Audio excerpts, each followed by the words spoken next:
రేపటి నుంచి మీకు మరో మంచి కథనాన్ని అందజేస్తున్నాం. మూడు ముళ్ళ బంధం. రచన కుమార్. సాయంత్రం. ప్రేమికులు అప్పుడప్పుడు వచ్చే సందర్శకులతో పార్క్ అంతా సందడిగా ఉంది. గుబురు పొదల దగ్గర ఓ బెంచిపై ఒంటరిగా కూర్చోనుంది అనురాధ, తను ప్రేమించిన రాజు కోసం ఎదురు చూస్తూ. అప్పుడే వచ్చిన రాజు బెంచి మీద ఆమె పక్కన కూర్చుండటం చూసి, ఏమైంది ఇంత ఆలస్యం? మాటల్లో అసహనం, చికాకు తొణికిసలాడుతుండగా అంది అనురాధ. ఆమె మాటల్లో ఆ ఆకస్మిక మార్పు ఎందుకొచ్చిందో అర్థం కాలేదు రాజుకు. ఏమైంది అను? ఆమె భుజాల చుట్టూ చెయ్యేస్తూ అన్నాడు. మునపటిలా అతను చెయ్యగానే ప్రతిచర్యగా అతని భుజంపై తల ఆంచాల్సిన అనురాధ ఈ రోజు అలా చెయ్యలేదు. దీన్ని వెంటనే పసిగట్టిన రాజు, సీరియస్ విషయమా అనుకుంటూ, ఏమైందిరా? నువ్వు మాట్లాడకుండా అలా ఉంటే నాకెలా అర్థమవుతుంది అన్నాడు. విసురుగా రాజు వైపు తల తిప్పి అతని కళ్ళల్లోకి చూస్తూ, నీకోసం ఎంతసేపటి నుంచి వెయిట్ చేస్తున్నానో తెలుసా? అప్పుడే చెప్పా రమ్మని. ఇప్పుడా నువ్వు రావడం? ఇప్పుడే ఇలా బాధ్యతారహితంగా వ్యవహరిస్తున్నావు? ఇంకా మన పెళ్ళయ్యాక ఎలా ఉంటావో ఊహిస్తే క్లియర్గా కనిపిస్తుంది మన ఫ్యూచర్. టపటప అంది మాటలను.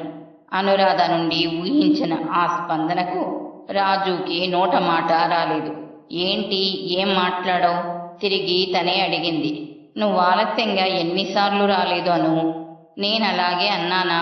వచ్చేప్పుడు కాస్త ఆలస్యమైంది మెల్లగాని. తిరిగి అసలు విషయమేంట్రా? అనునయంగా అన్నాడు.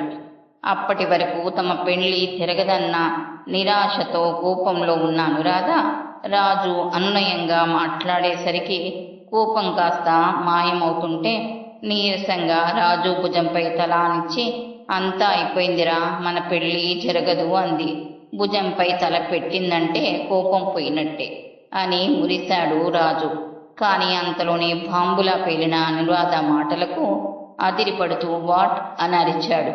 నేను ఆలస్యంగా వచ్చానని మన ప్రేమకి స్వస్తి పలుకుతున్నావా?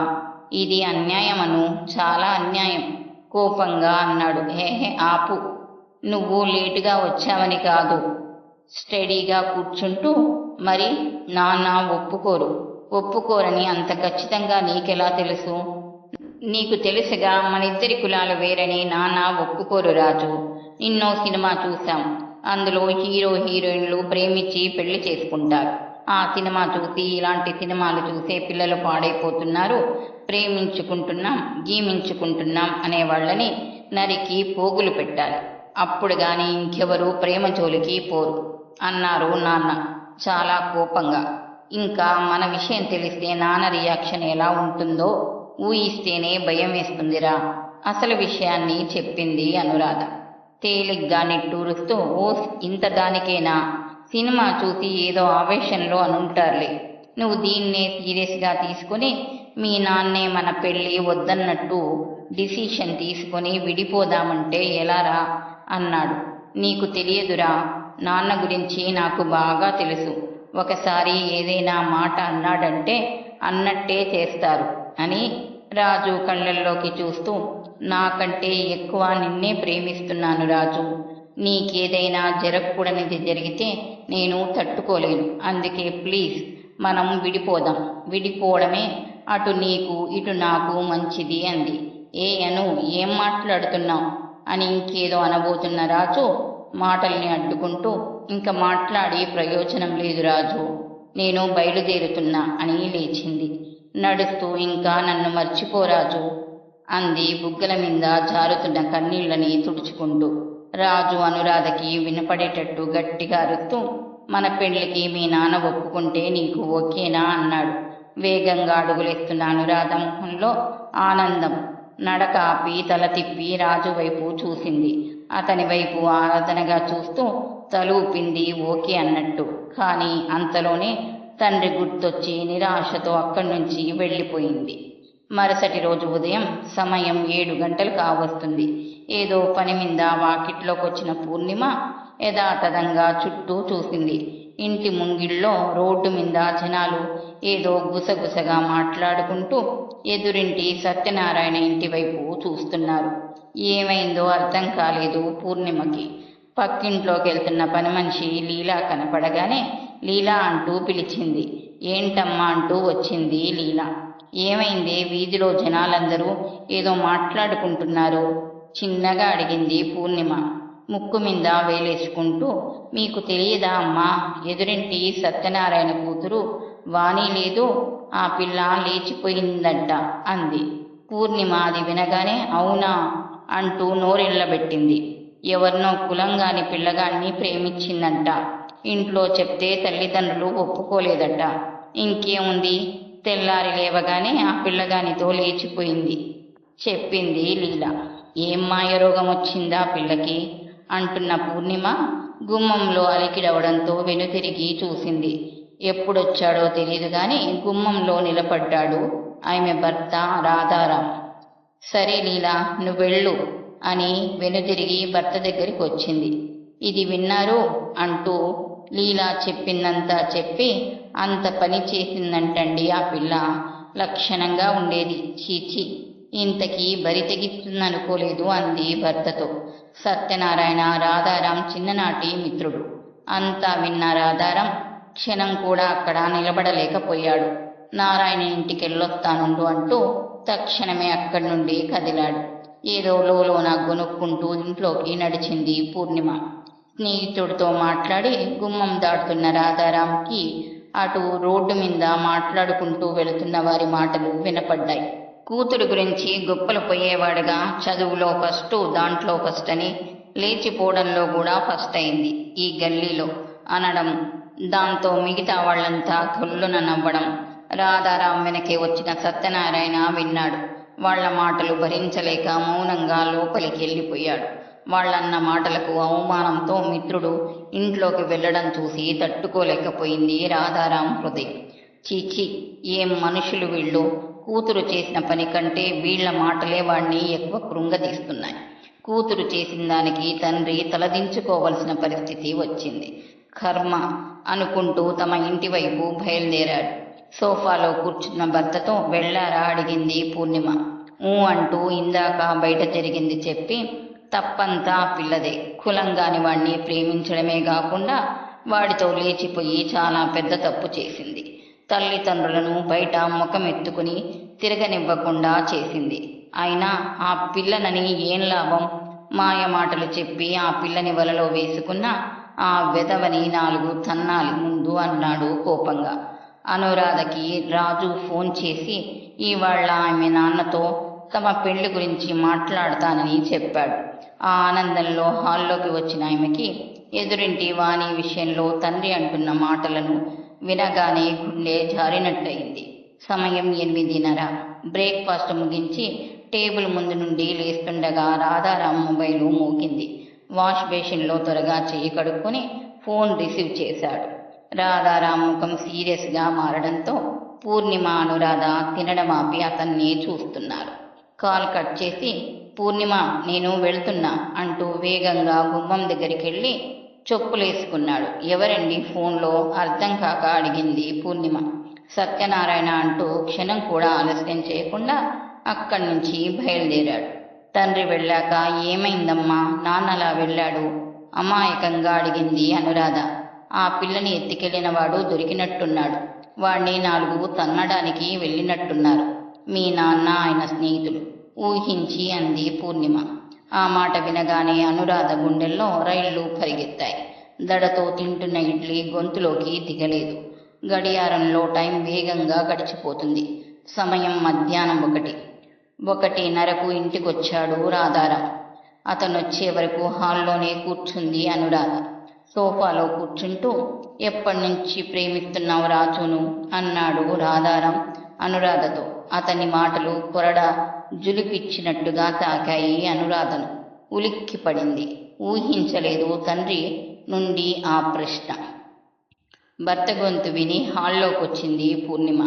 చెప్పు, ఎంతకాలం నుంచి ప్రేమించుకుంటున్నారు గద్దించాడు. ఏం మాట్లాడుతున్నారండి అంది విషయం తెలియని పూర్ణిమ. మన పుత్రికారత్నం రాజు అనే కుర్రాన్ని ప్రేమించిందంట. ఎంతకాలం నుండి ప్రేమించుకుంటున్నారని అడుగుతున్నా అన్నాడు. తండ్రి మాటల్లోని కఠినత్వం అనురాధకి తేలిగ్గానే అర్థమైంది. అది వింటూనే ఓరి భగవంతుడా, ఎంత పని చేస్తివే, పరువు గంగలో కలిపావు గదే, ఏం తక్కువ చేశామని మా మిందిలా కక్ష కట్టావు, తల కొట్టేసినట్టు చేశావు కదే పాపిష్టిదాన.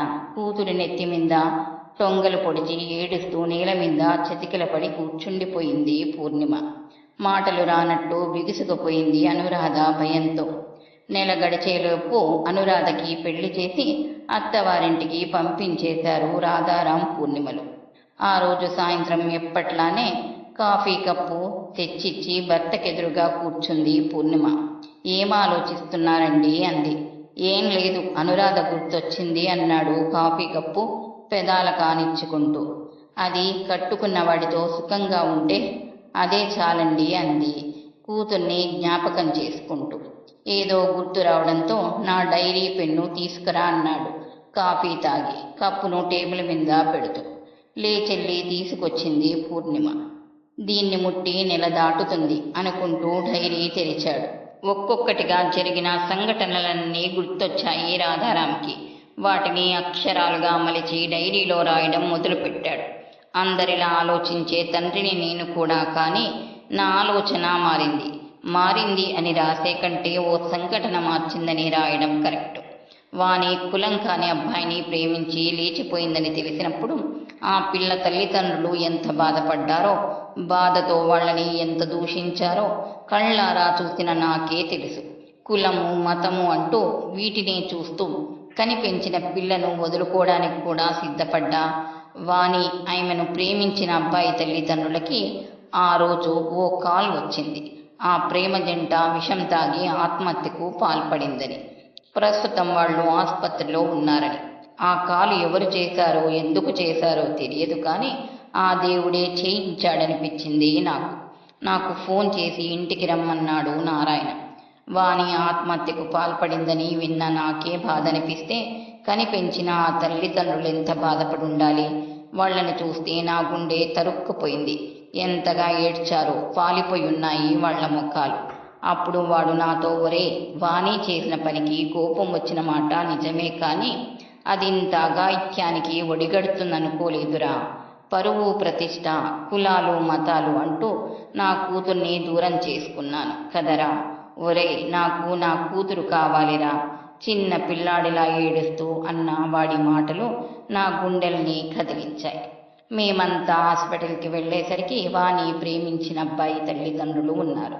అప్పుడు తెలిసిన నిజమేమిటంటే ఆత్మహత్య చేసుకుంది వీరి పిల్లలు కాదని. ఆ విషయం తెలిసేసరికి ఆ ఇద్దరి తల్లిదండ్రులు సంతోషంతో ఒకరికొకరు కులాలను పక్కన పెట్టి ఆలింగనం చేసుకున్నారు. అదే క్షణాన వాళ్ళ పిల్లలకి పెళ్లి చేయాలని నిర్ణయించుకున్నారు. ఆ సంఘటన నా కళ్ళు తెరిపించింది. ఏ కులమైనా ఏ మతమైనా బతికుంటేనే కదా అవన్నీ ఉండేవి. చనిపోయాక అసలు ఆత్మ ఉంటుందో లేదో కూడా తెలియదు. ఒకవేళ ఆత్మ ఉన్నా అది ఎక్కడికి వెళుతుందో కూడా ఎవరికి తెలియదు. అలాంటప్పుడు బ్రతుకున్నప్పుడు వీటన్నిటినీ ఎందుకు పట్టించుకోవాలి? ప్రతి ఒక్కరిని నాలాంటి మనిషి అన్న భావనతో ఎందుకు చూడకూడదు? ఈ ప్రశ్న తలెత్తగానే మానవ జన్మకి అర్థమేంటో నాకప్పుడు అర్థమైంది. అదేంటంటే కులాలు మతాలు ముఖ్యం కాదని, ప్రతి మనిషిలో ఉండే మంచి చెడులే ముఖ్యమని తెలుసుకున్నాను. అంతేకాదు, ఇది వరకు నేను యువతి యువకుల ప్రేమ పెళ్లిలను ద్వేషించేవాణ్ణి. కానీ అది తప్పని తెలుసుకున్నాను. ప్రేమకి కులాలతో మతాలతో పని లేదు. అది మనసుతో మాత్రమే ముడిపడి ఉంటుంది. హాస్పిటల్ నుండి నేను ఇంటికి బయలుదేరి వస్తుండగా దారిలో పరిచయం లేని ఓ అబ్బాయి కలిశాడు. తనకు తాను పరిచయం చేసుకొని అతను నా కూతురు ఇద్దరు ప్రేమించుకుంటున్నారని చెప్పాడు. అది విన్న నేను క్షణకాలం పాటు నేనిప్పటి వరకు జరిగిందంతా ఆలోచించిందంతా మర్చిపోయి ఆవేశానికి లోనయ్యా. కానీ అంతలోనే తీరుకున్నా. సత్యనారాయణ చేసిన తప్పు నేను చేయకూడదనే నిర్ణయానికి వచ్చాను. మనకు మనము పెట్టుకున్న ఈ కుల మతాలకి నా కూతుర్ని బలి చేయదలుచుకోలేదు. అందుకే ఆ అబ్బాయి గురించి అన్నీ తెలుసుకుని నా కూతురికి ఆ అబ్బాయికి తగిన వరుడని నిర్ధారించుకున్నాక ఇద్దరికీ సంతోషంగా పెళ్లి జరిపించాము అంటూ రాయడం ముగించి డైరీ మూశాడు. పక్కనే టేబుల్ మీదున్న ఫోటో చేతిలోకి తీసుకుని చూశాడు. ఆ ఫోటోలో చిరునవ్వులు చిందిస్తూ ఉన్నారు అనురాధ రాజులు.